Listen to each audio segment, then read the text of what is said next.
Good morning.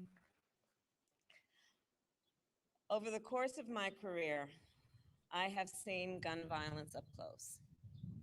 I've looked at autopsy photographs. I've seen with my own two eyes what a bullet can do to the human body. I've held hands with the hands of parents who have lost a child. I have seen children who were traumatized by the loss of a parent or sibling.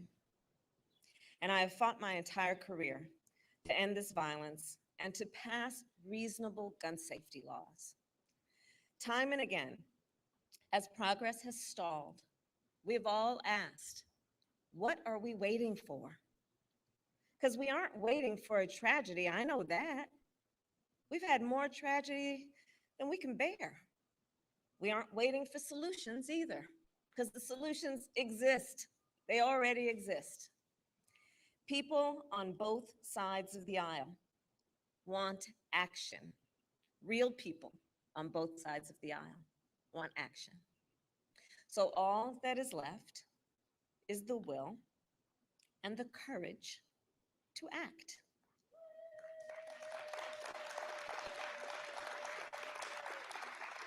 And President Joe Biden has the will and the courage to act.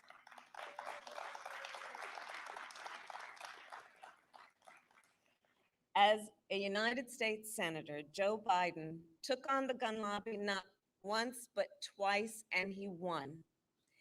In 1993, he worked to pass the Brady Handgun Violation Prevention Act.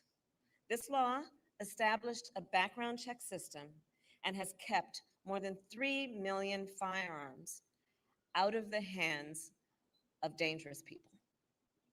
A year later, he worked to pass another law to ban assault weapons and high-capacity magazines for 10 years.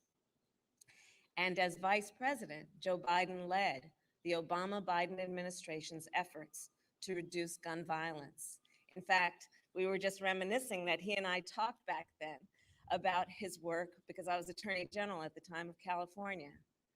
And his work resulted in nearly 24 actions, from narrowing the gun show loophole to expanding funding for mental health services. And as you will hear in a moment, President Joe Biden is a leader with great will, great determination, and even greater empathy. He has seen the grief of all of those who have lost a loved one to gun violence. It is for them, for all of us, that he will never, ever give up on this fight. And it is now my great honor to introduce the President of the United States, Joe Biden.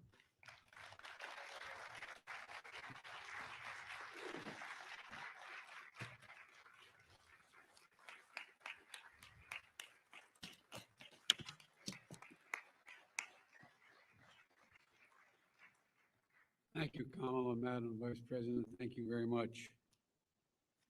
You know, we're joined today by the Attorney General, Merrick Garland, who I've asked to prioritize gun violence.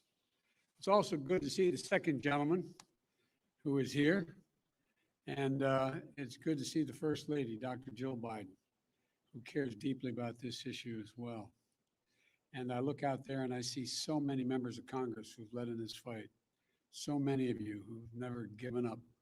So many of you are absolutely determined, as Murphy and others are, to get this done. We got a long way to go. It seems like we always have a long way to go. But also today we're taking steps to confront not just the gun crisis, but what is actually a public health crisis. Nothing I'm about to recommend in any way impinges on the Second Amendment. They're phony arguments suggesting that these are Second Amendment rights at stake from what we're talking about. But no amendment to the Constitution is absolute. You can't yell fire in a crowded movie theater. We call it freedom of speech. From the very beginning, you couldn't own any weapon you wanted to own. From the very beginning, the Second Amendment existed. Certain people weren't allowed to have weapons. So the idea is just bizarre to suggest that some of the things we're recommending are contrary to the Constitution. Gun violence in this country is an epidemic. Let me say it again. Gun violence in this country is an epidemic, and it's an international embarrassment. You know, we saw it again last night as I was coming to the Oval Office. I got the word that in South Carolina, a physician with his wife, 2 grandchildren, and a person working at his house was gunned down, all 5. So many people, so many of the people sitting here today know that well, unfortunately. You know, they know what it's like when the seconds change your life forever. I've had the pleasure of getting to meet in awful circumstances many of you who've lost your children, your husbands, your wives. You know, they know what it's like to bury a piece of their soul deep in the earth. We understand that. Mark and Jackie, I want to tell you, it's always good to see you, but not under these circumstances. I want to say before I introduce the rest of the folks, is you know, what a lot of people have not been through, what they've been through, don't understand. It takes a lot of courage to come to an event like this. They're absolutely determined to make change. But Mark and Jackie, whose son Daniel was a first grader in Sandy Hook Elementary School, or Daniel loves sports, loves outdoor sports, getting muddy. I see my friend, Fred Gutenberg. His daughter, Jamie, was a freshman at Marjorie Stoneman Douglas High School. She was an accomplished dancer. I see Brandon Wolf, who was the shooting at the Impulse, at the Pulse Club, nightclub. He survived, but his 2 best friends died.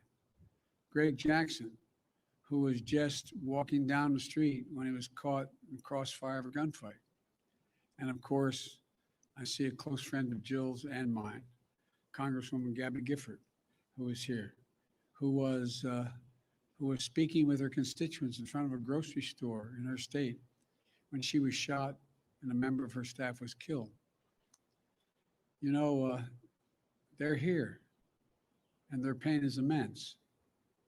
And you know, what a lot of you, hopefully many of you don't know, is you've gone through a trauma.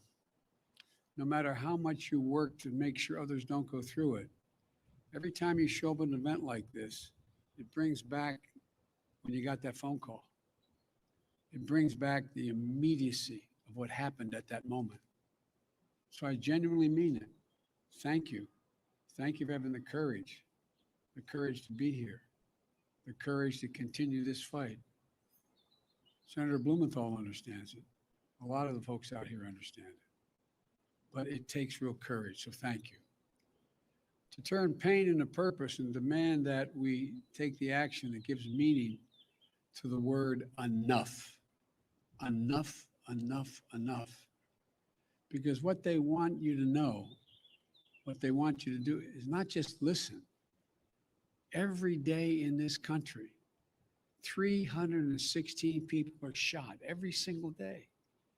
106 of them die every day.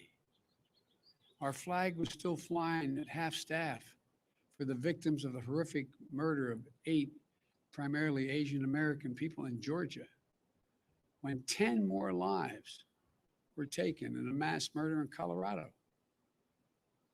You probably didn't hear it, but between those 2 incidents, less than 1 week apart, there were more than 850 additional shootings.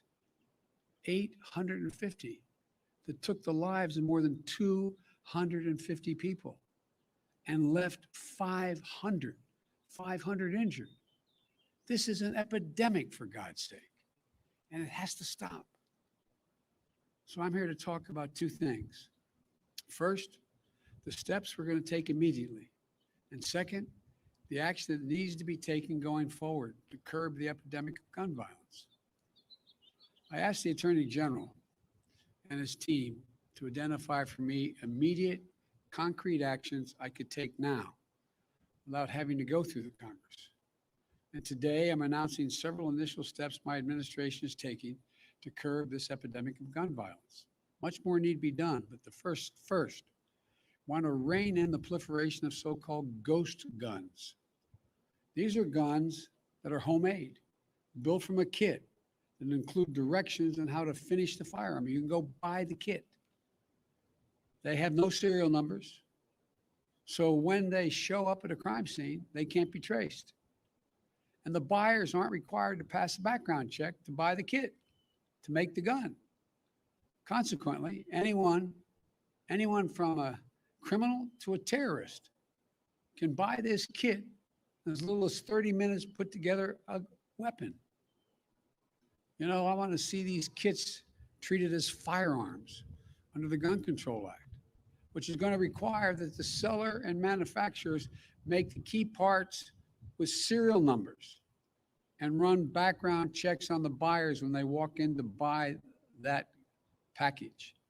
The second action we're going to take, back in the year 2000, the Bureau of Alcohol, Tobacco, and Firearms released a report on its investigations of firearms trafficking in America. The report was a pivotal value. It was an important tool for policymakers when I was in the Senate and beyond, at all levels, to stop firearms from being illegally diverted into dangerous hands. Today, with online sales and ghost guns, times and trafficking methods have changed, and we have to adjust. We also have to ask the Justice Department to release a new annual report. This report will better help policymakers address firearms trafficking as it is today, not what it was yesterday. The third change, we want to treat pistols modified with stabilizing braces with the seriousness they deserve.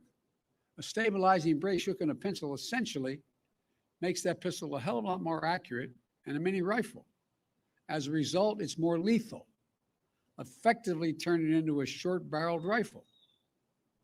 That's what the alleged shooter in Boulder appears to have done. I want to be clear that these modifications to firearms that make them more lethal should be subject to the National Firearms Act. The National Firearms Act requires that a potential owner pay $200 fee and submit their name and other identifying information to the Justice Department, just as they would if they went out and purchased a silencer for a gun. Fourthly, during my campaign for president, I wanted to make it easier for states to adopt extreme risk protection order laws. They're also called red flag laws, which everybody in this lawn knows, but many people listening do not know. These laws allow a police or family member to petition a court in their jurisdiction and say, I want you to temporarily remove from the following people any firearm they may possess because they're a danger and a crisis. They're presenting a danger to themselves and to others.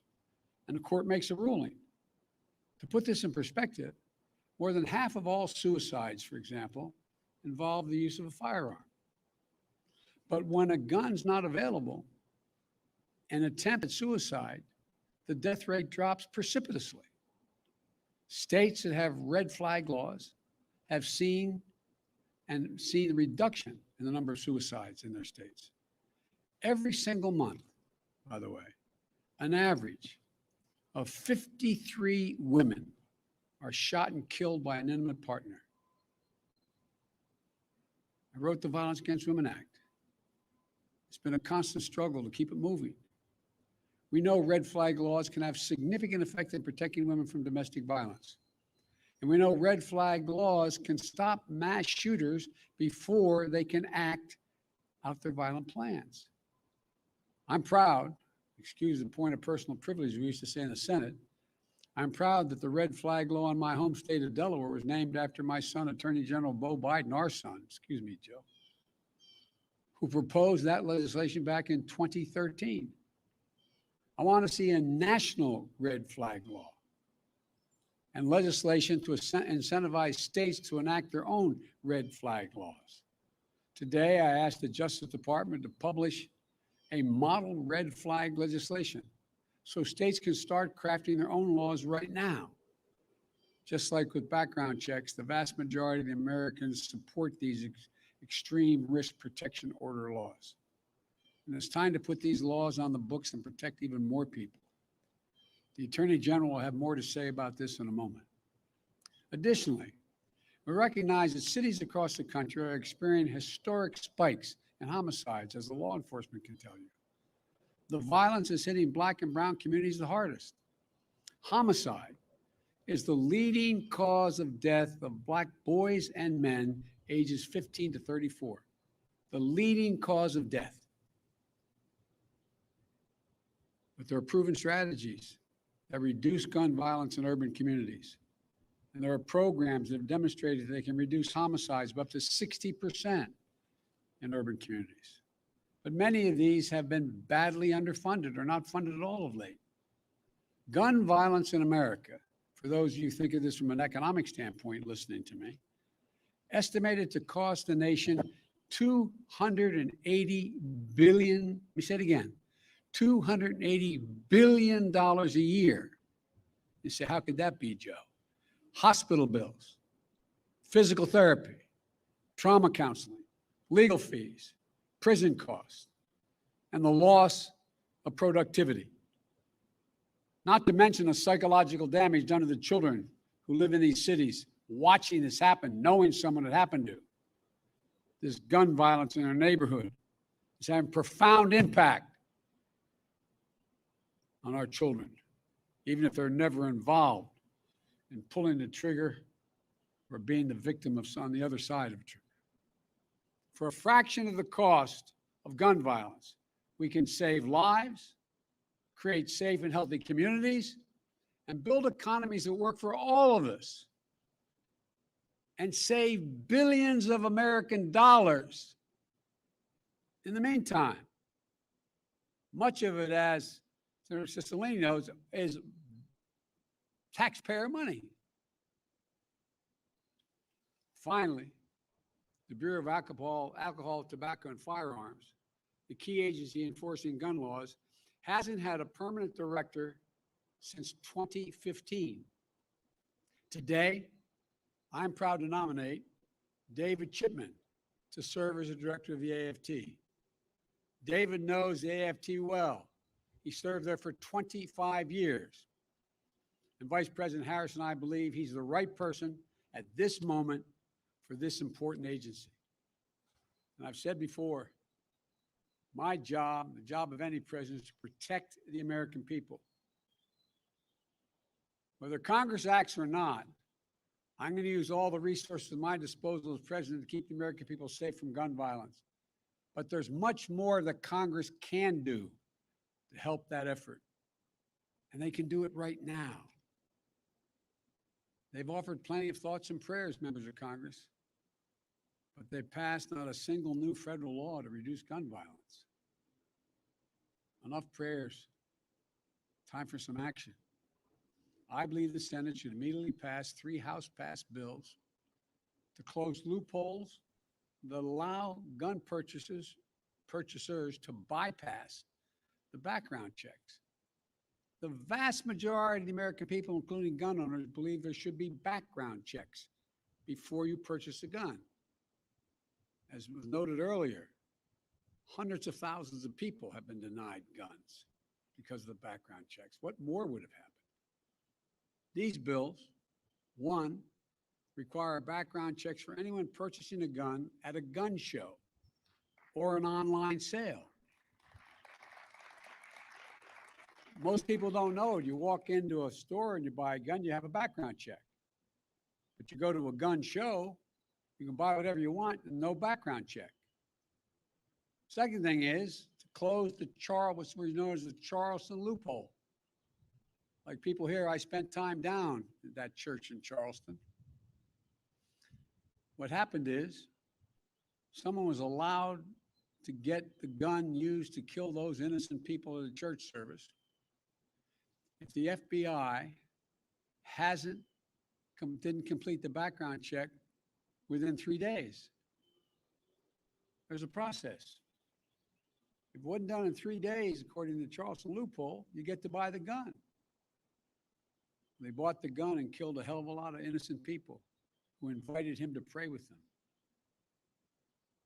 And three, reauthorize the Violence Against Women Act, which is so-called close the boyfriend and stalking loopholes to keep guns out of the hands of people found by a court to be an abuser and continuing threat. I held over 1,000 hours of hearings to pass the Violence Against Women Act. And one thing came through. If, in fact, a stay-away order, an order preventing the abuser from coming in a certain distance of the person he has abused or she has abused, and now the idea that they can own a weapon when they have a court order saying they are an abuser. These are some of the best tools we have right now to prevent gun violence and save lives. But all these bills, they had support of both Democrats and Republicans in the House. And universal background checks are supported by the vast majority of the American people. And I might add, the vast majority of responsible gun owners. So let me be clear. This is not a partisan issue among the American people. This is a view by the American people as an American issue. And I'm willing to work with anyone to get these done. And it's long past time that we act. Now, I know this has been a hobby horse of mine for a long time. Got it done once. We should also ban assault weapons and high-capacity magazines in this country. For that 10 years we had it done, the number of mass shootings actually went down. Even law enforcement officials have told me and told other champions of this legislation, they sometimes feel outgunned by assault weapons with large capacity magazines. There's no reason someone needs a weapon of war with 100 rounds, 100 bullets that can be fired from that weapon. Nobody needs that. Nobody needs that. We got that done when I was a United States Senator. It wasn't easy going up against the gun lobby, but it saved lives. And we should also eliminate gun manufacturers from the immunity they receive from the Congress. You realize, again, the people here, because they're so knowledgeable on here in the Rose Garden, but what most people don't realize, the only industry in America, $1 billion industry, that can't be sued, has exempt from being sued, for gun manufacturers. Imagine how different it would be had that same exemption been available to tobacco companies who knew and lied about the danger they were causing, the cancer caused and the like. Imagine where we'd be. But this is the only outfit that is exempt from being sued. If I get one thing on my list, the Lord came down and said, Joe, you get one of these, give me that one. Because I tell you what, there would be a come to the Lord moment these folks would have real quickly. But they're not. They're not. They're exempt. I know that the conversation about guns in this country can be a difficult one. But even here, there's much more common ground than anyone would believe. There's much more common ground. Everything that's being proposed today is totally consistent with the Second Amendment. And there's a wide consensus behind the need to take action. I know that when overwhelming majorities of Americans want to see something change that will affect their lives, and it still doesn't change, it can be demoralizing to our fellow citizens. It can feel like our entire political process is broken. I know it's painful and frustrating that we haven't made the progress that we'd hoped for. But it took 5 years to get Brady Bill passed, and it took even more years to work to pass the assault weapons ban. And it saved lives. No matter how long it takes, we're going to get these passed. We're not going to give up. We have an opportunity to fulfill the first responsibility of government, to keep our people safe. And in the process, we can show the world and show ourselves that democracy works. We can come together and get big things done. When I look around and see such brave survivors sitting out here in the Rose Garden, public servants who devoted their lives to dealing with this, advocates who feel strongly and are pushing every day to make the rational changes, and courageous parents and family members, I know the progress, even in this most difficult of issues, is possible. So folks, this is just the start. We got a lot of work to do, but I know almost every one of you sitting in the garden here, none of you ever given up. We're not going to give up now. The idea that we have so many people dying every single day from gun violence in America is a blemish on our character as a nation. Let me say to all of you, God bless you, but most importantly, the memory of all many of you have lost to the senseless gun violence. And now I'd like to hand it over to the Attorney General for him to speak and make some comments. And I hope I get a chance to see some of you after this is over. Thank you, thank you, thank you.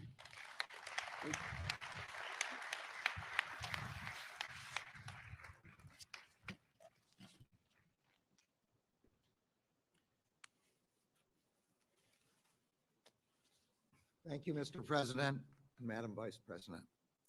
We stand here today not at a moment of tragedy, but in the midst of an enduring tragedy. So far this year, guns have taken the lives of an estimated 11,000 of our neighbors, friends, and fellow Americans.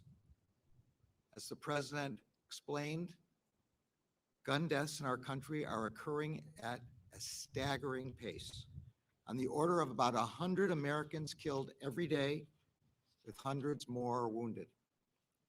I am under no illusions about how hard it is to solve the problem of gun violence. And I know that the Department of Justice alone cannot solve the problem. It is a problem that we must all work on together in a collective effort to keep guns out of the hands of criminals and save lives. But there is work for the department to do, and we intend to do it.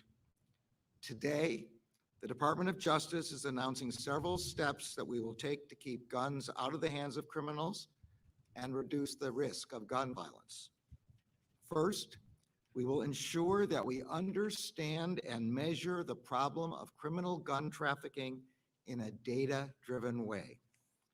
Over 20 years ago, ATF undertook a gun trafficking study. It then issued a report that provided information necessary to better understand and to combat criminal trafficking networks. No such study has been conducted since that time. Accordingly, I have directed ATF to begin work on an updated study of criminal gun trafficking, one that will take into account the fact that modern guns are not simply cast or forged anymore, but can also be made of plastic, printed on a 3D printer, or sold in self-assembly kits.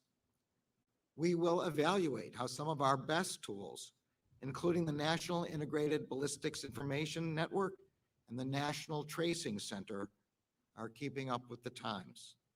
And we will analyze our criminal cases and investigations to determine what they can show us about modern gun trafficking patterns. We expect that the lessons from this study will help agents, prosecutors, and policymakers tackle modern criminal gun trafficking enterprises.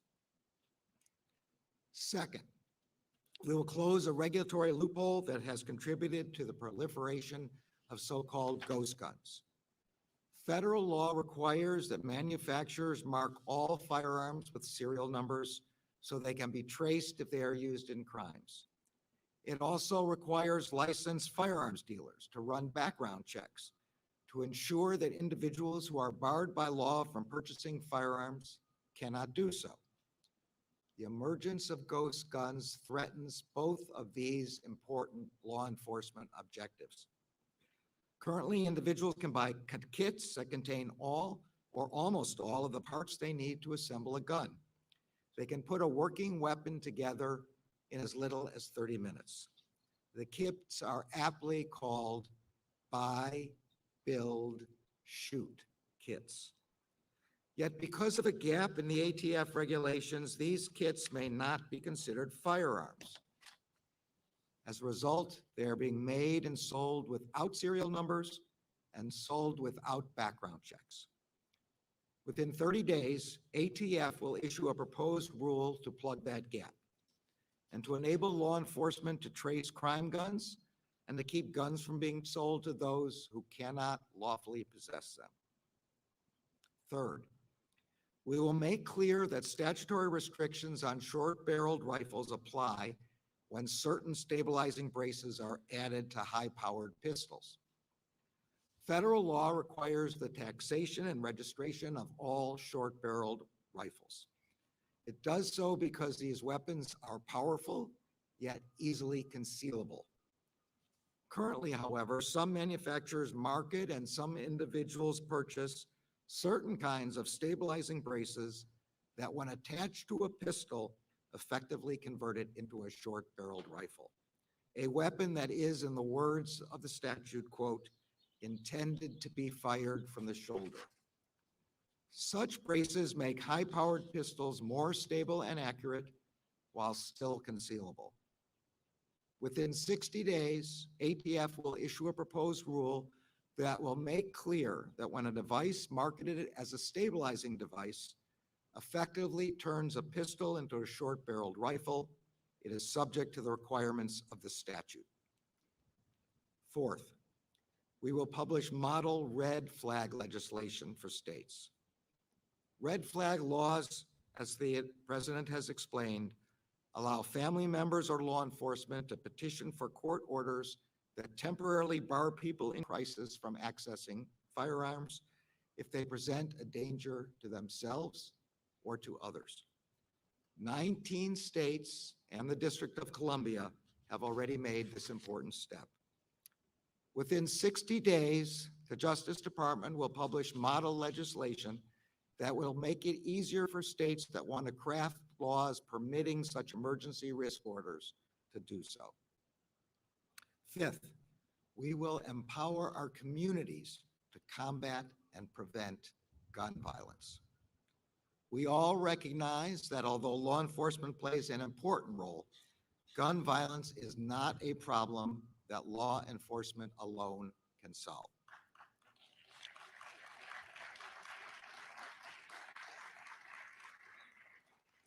Communities are an essential partner, an asset, and a source of resources and ideas.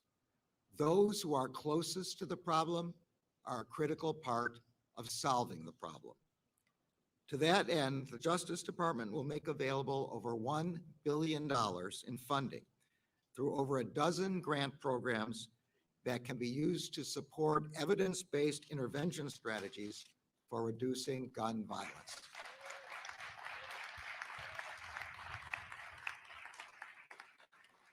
Such strategies include, but are not limited to, street outreach, violence interrupters, and hospital-based violence intervention services.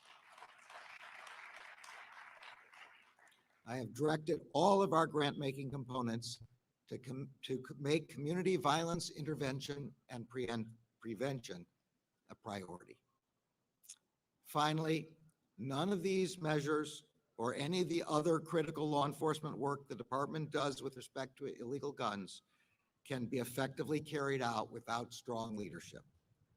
That is why the President has nominated David Shipman to be the next ATF director.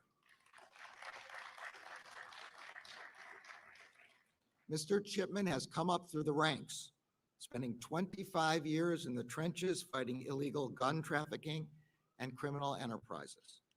His extensive experience as an ATF agent will prove invaluable, and I look forward to working with him.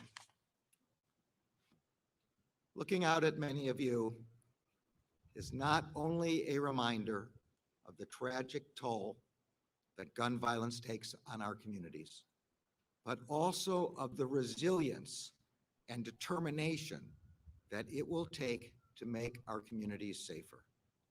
The Department of Justice shares your commitment and that of the President and of the Vice President to stopping the plague of gun violence and saving the lives of those we love. Thank you.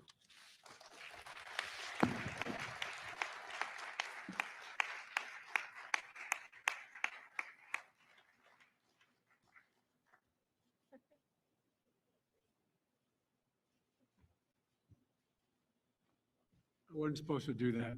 I'd like to see all of you. Thank you, thank you, thank you. Let's get to work.